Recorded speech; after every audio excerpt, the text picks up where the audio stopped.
माफी तलाफी कर रहे हैं। लोगों ने सोचा चलो कोई भी मामला हो, समझाया भी तो किसी को कुछ नहीं बताया। अभी सामने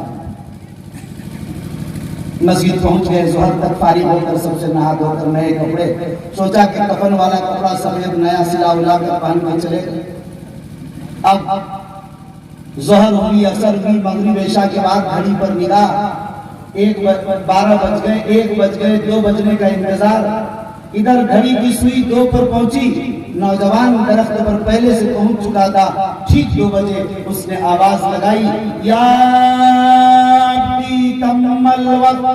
आबी साहब की नजर ऊपर ऊंची घड़ी पर, का वाक़या ये है टाइम, देखो जन्नत का टाइम। हिंदुस्तानी टाइम में तो लेट सेट होता है, या आखिरत वाले टाइम में कोई ताक़त नहीं। ठीक 2 बजे और आवाज आई। जल्दी से बेचारे बिस्मिल्लाह पढ़ते हुए मस्जिद से बाहर आए। अंधेरी रात की, टटोला हाथ से कि कोई रस्सी मिल जाए, तो रस्सी उन्हें मिल गई।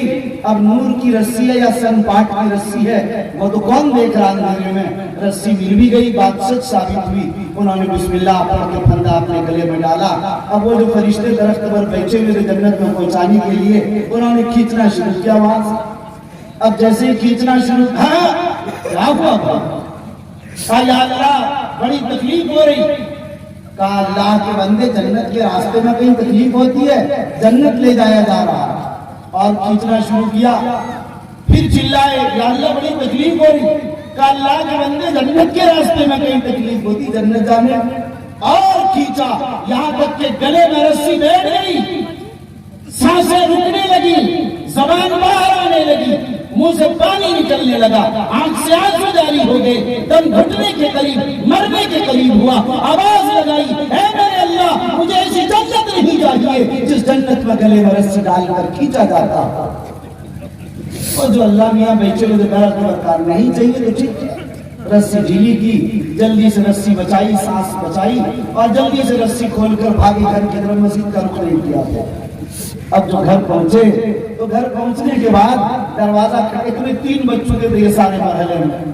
बीवी ने पूछा कौन? कहा अच्छा तुम भी पूछ रही कौन? पहले जरा जल्दी दरवाजा खोलो। कहा भाई कौन है? तुम तो कह रहे थे आज के बाद मुलाकात नहीं होगी, क्या मामला है? रात में भी कभी नहीं आए। कहा नहीं, खोलो पहले दरवाजा। दरवाजा खोला, बेचारे मियां बीवी दोनों बैठे। कहा क्या हुआ?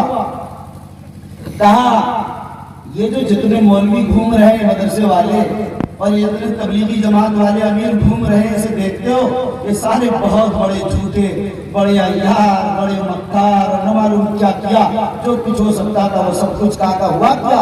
हर रोज तो मुर्गे पाला करते थे उनको खिलाने के लिए, बकरे और मटन लाया करते थे, हदिया और लिफाफे पेश करते थे, पगड़ियां और दस्तार और टोपियां पेश किया करते थे, इत्र और तस्बीह का हर रोज कोई खाली नहीं रहता। आज बड़ी शिकायत कर रहे, मामला क्या है?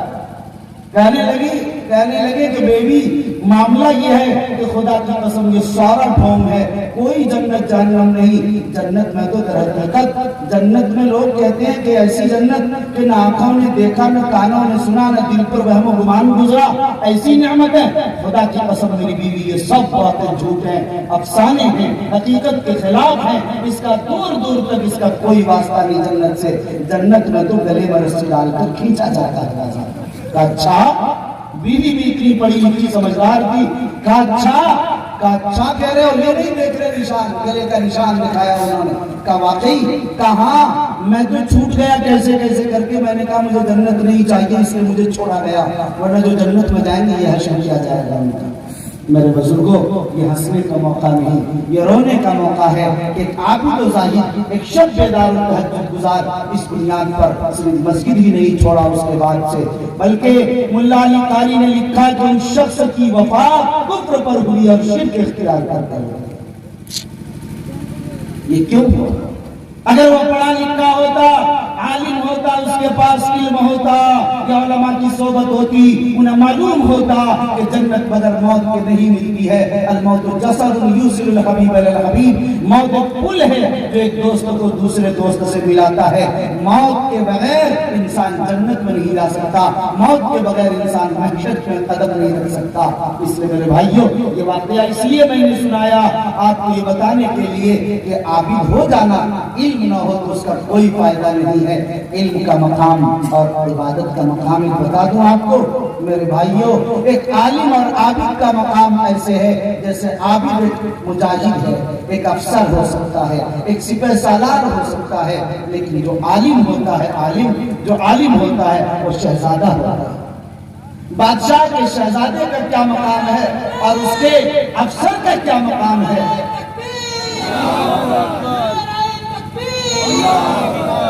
آپ اس سے اندازہ کر سکتے ہیں شہزادے کے مقام سے اور مجاہد اور وہاں حفاظت کرنے والے افسران کے مقابلے میں دونوں کا کیا رشتہ اور تعلق ہو سکتا ہے۔ یہی رشتہ عالم اور زاہد کا ہے۔ اسی بنیاد پر تو کہا گیا کہ عالم کے قلم کی روشنائی شہید کے خون سے بھی زیادہ قیمتی ہے۔ سن کر نہ سو جاؤ، کون شہید؟ یہ وہ شہید ہے کہ ایک قطرہ خون زمین پر گرنے سے پہلے اس کی مغفرت کے فیصلے ہو جاتے ہیں، لیکن عالم کے قلم سے جو لکھا جاتا ہے اس کے قلم کی روشنائی زیادہ قیمتی ہے شہید کے خون کے قطرات سے۔ آپ نے کچھ مطلب سمجھا؟ علم کا مقام کیا ہے، عبادت کا مقام کیا ہے۔ علم اس امت کا امتیاز ہے، اس امت کی خصوصیت ہے۔ اسی بنیاد پر ہم سے برطانیہ میں میری تقریر ہو رہی تھی، پریسٹن ایک شہر ہے، وہاں پریسٹن کی ایک مسجد ہدایہ ہے مانچسٹر میں۔ درمیان تقریر مجھ سے ایک صاحب نے بعد میں پوچھا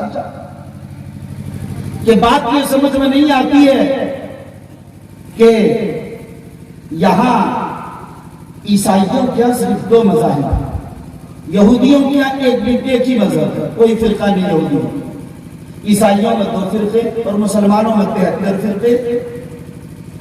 معلوم ہوتا ہے کہ یہودیت دین کچھ صحیح ہے، عیسائیت کچھ صحیح ہے، یہاں تو اتنا اختلاف، اتنا انتشار، 73 فرقے مسلمانوں میں بن گئے۔